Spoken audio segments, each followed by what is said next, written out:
right? Coming. But the Lord spoke to me and he said, there's a cure even for Alzheimer's. And I saw the number 75. 75. At the beginning stages not for a cure, but if you had Alzheimer's and they caught it early, that you would take this thing and it would prolong your life, that it would not affect you so much, it would delay the decay. It would delay the process of Alzheimer's over the course of time, and you would basically live out your life if you took this medicine. And so you live, 75, 80, 90 years old, and people, the natural deterioration of life would set in, right? You just go home. But it was delaying the effects of what would be the onset of Alzheimer's, okay? The terribleness of how the disease, the brain disorder, it deteriorates you to the point where you forget things. It made it where you just went home with natural causes. This is what I was seeing with Alzheimer's and dementia. It was all kind of similar to what they were it's something with AI, okay? It's coming. Then the Lord showed me stuff with type 1 and type 2 diabetes.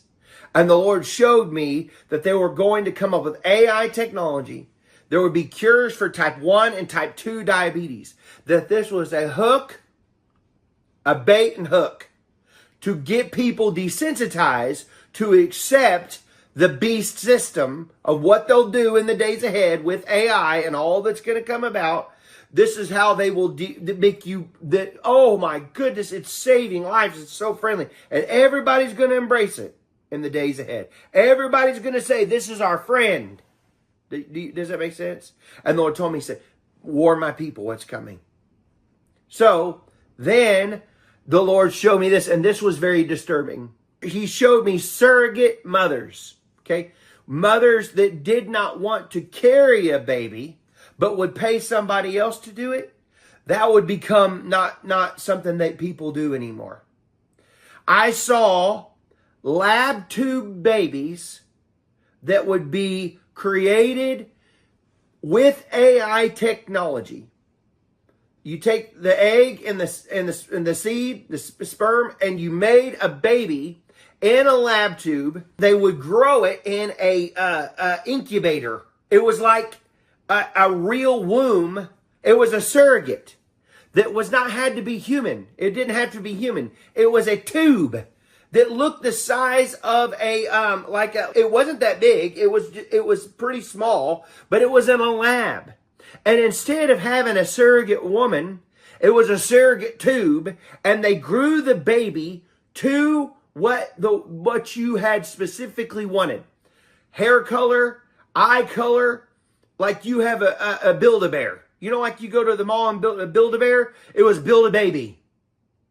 And they could have the gender they wanted, the hair color, the structure of the body, everything was in design. And if it started to, if it wasn't right, they aborted it because it wasn't what they had ordered. Like an order, like you placed an AI order. This is what we want at the lab. And they created it with genetic modification, GMO modification of human life in a tube.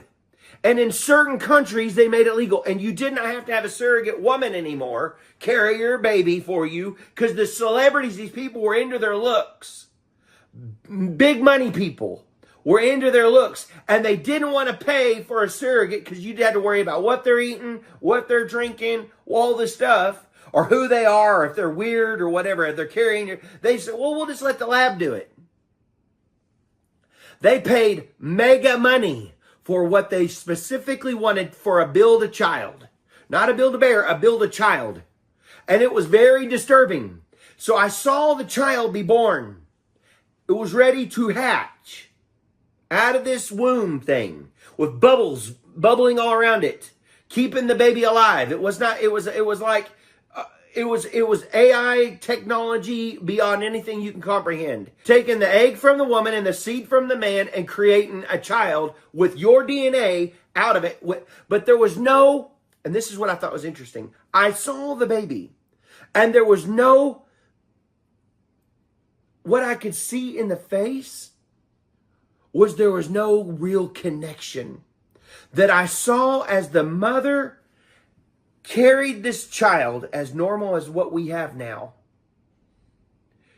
There's a connection and a bond that is created with the human, that is only done by God. And when this is not made, it was almost looking at at a child with autism, where they're just not there. You can just see it's like the lights are on, but no one's home. You know, and I don't mean that disrespectful, but I'm trying to tell you, I'm trying to describe. You can just say hello, but this is what these children look like in their eyes.